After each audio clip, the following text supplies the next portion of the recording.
কোনো কাজ যদি ঘটে যায়, যদি কাজটি হয়ে গেছে, তারপরে আমরা কাউকে বলতে পারি যে আচ্ছা তুমি এই কাজটি করতে পারতে, তুমি এই কাজটি করতে পারতে, অথবা তোমার এই কাজটি করা উচিত ছিল, করা উচিত ছিল।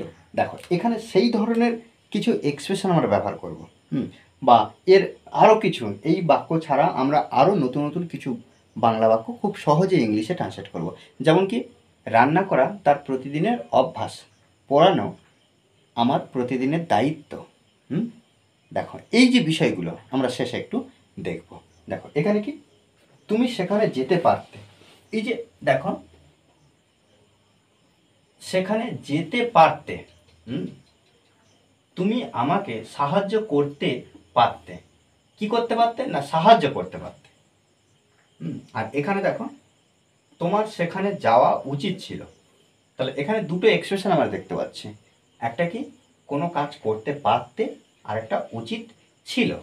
আর শেষে দেখো আমি আর কি করতে পারতাম, এই যে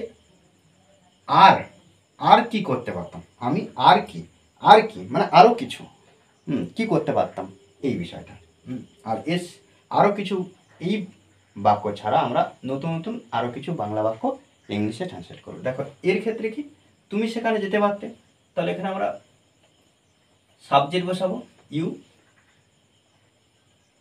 পারা ইংরেজি আমরা সাধারণত ক্যান ব্যবহার করি, আর পারতে, পারতে, তাহলে ক্যান থেকে আমরা কুড ব্যবহার করব, কুড, COULD, কুড।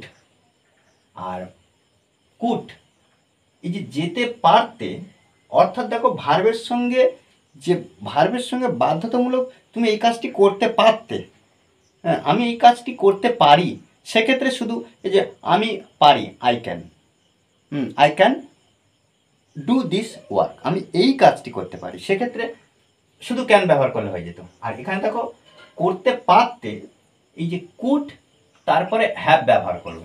আর যেহেতু এখানে হ্যাভ ব্যবহার করছি, আর যেতে যাওয়া ভার, তাহলে আমরা হ্যাভের পরে আমরা তো V3 বসাই, অর্থাৎ past participle of the main verb, সেক্ষেত্রে আমরা গন ব্যবহার করব।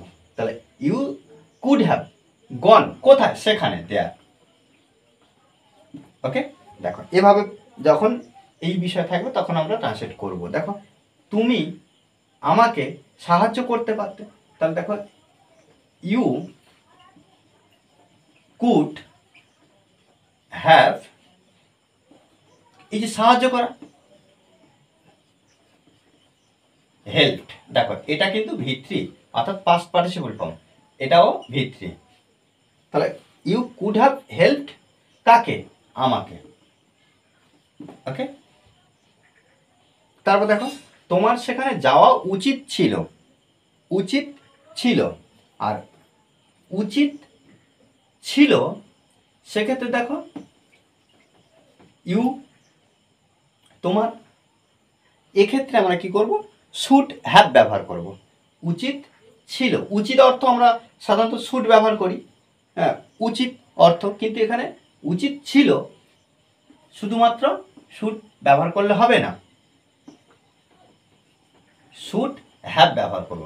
এগুলো কিন্তু আমাদেরকে খুব ভালোভাবে মাথায় রাখতে হবে। তাহলে ইউ শুড হ্যাভ কি যাওয়া, এখানেও আমরা গন ব্যবহার করব, কোথায়, সেখানে, দেয়ার। তোমার আমাকে সাহায্য করা উচিত ছিল, একইভাবে আমরা করব ইউ শুড হ্যাভ হেল্পড, তাহলে ইউ শুড হ্যাভ হেল্পড কাকে, আমাকে, মি। ওকে, তার আমাকে ফোন করা উচিত ছিল, দেখো তার, এক্ষেত্রে আমরা হি ব্যবহার করতে পারি অথবা সি ব্যবহার করতে পারি। এটা আমরা জানি মেয়েদের ক্ষেত্রে, এটা ছেলেদের ক্ষেত্রে। উচিত ছিল, should have, should have. Phone করার কথা বলা হচ্ছে, কল্ড মি। ওকে, দেখো আচ্ছা, এখানে প্রশ্ন চিহ্ন নয়, সাধারণ বাক্য। আমি আর কি করতে পারতাম, আমি আর কি করতে পারতাম। এক্ষেত্রে দেখো এই যে আর কি, হোয়াট মোর, হোয়াট মোর, এই যে কি করতে পারতাম, তাহলে what more could I, could I, যেমন এখানে দেখো করতে পারে কুড হ্যাভ ব্যবহার করেছি, ঠিক এখানে কুড আই তারপরে হ্যাভ ব্যবহার করব, হ্যাভ ডু ভার্ব, এখানে ডান ব্যবহার করব। দেখো জিজ্ঞাসা চিহ্ন, তাহলে কি what more could I have done. একইভাবে সে আর কি বলতে পারতো, একইভাবে আমরা এই বাক্যটাও দেখো এই বাক্যের মতো করতে পারবো।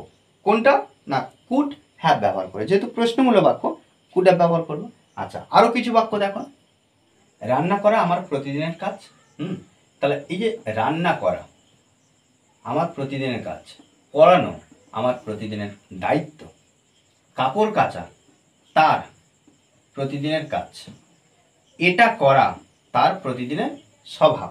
দেখো এই বিষয়গুলো আমাদেরকে কি করতে হবে, ইংলিশে সহজভাবে বলতে হবে। আমাদের প্রতিদিনের এক্সপ্রেশন নিয়ে ইংলিশে বলা প্র্যাকটিস করতে হবে। দেখো এই যে এর গঠনটা আমরা একটু দেখে নিই। ফার্স্ট টাইম আমরা কি করব, এই যে রান্না করা, পড়ানো, কাপড় কাচা, এটা করা, এই ধরনের যে ভার্বের জন্য আমরা কি করব, V4 ব্যবহার করব। V4 মিনস ভার্বের সঙ্গে আইএনজি। ওকে, দেখো অর্থাৎ V1 এর সঙ্গে কি করব, আইএনজি যুক্ত করব। ওকে, দেখো আমরা ভার্বের সঙ্গে আইএনজি, অর্থাৎ এখানে এটা V4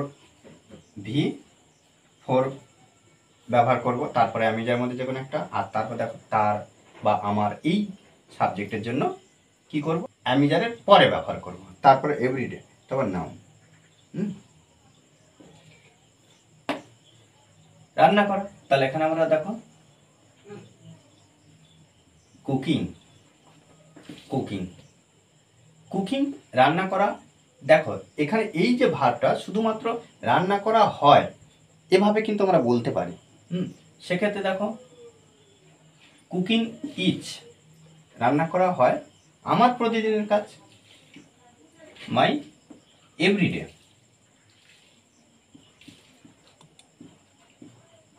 এভরিডে ওয়ার্ক। ওকে,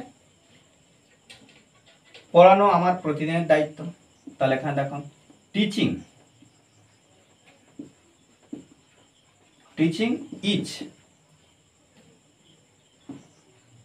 মাই এভরিডে। দেখো আমি যার মধ্যে যখন একটা বসালাম টিচিং, ইজ মাই, তারপরে এভরি ডে রেসপন্সিবিলিটি।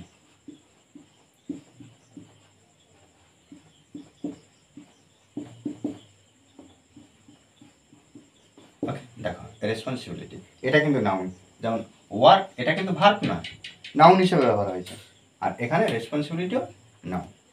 কাপড় কাচা, তাহলে ওয়াশিং,